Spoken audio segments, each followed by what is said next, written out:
I think once you're superfluous, you don't have power. Again, we are used to the age of the masses of the 19th and 20th century, where you saw all these successful, massive uprisings, revolutions, revolts. So we are used to thinking about the masses as powerful. But this is basically a 19th century and 20th century phenomenon. I don't think that the masses, even if they somehow organize themselves, stand much of a chance. We are not in Russia of 1917 or in 19th century Europe.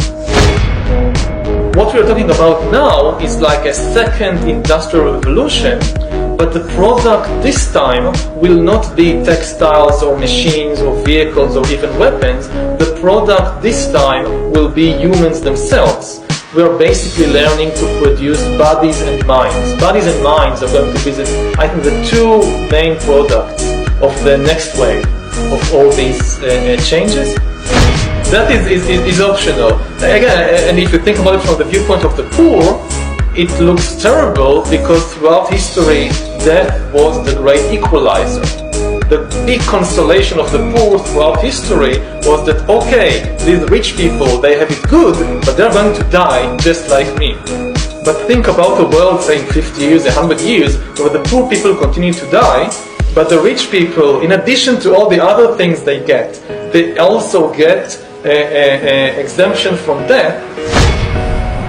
Once you really solve a problem like direct brain-computer interface, when brains and computers can interact directly, and for example, to take just one example, that's it. That's the end of history, that's the end of biology as we know it. Nobody has a clue what will happen once you solve this.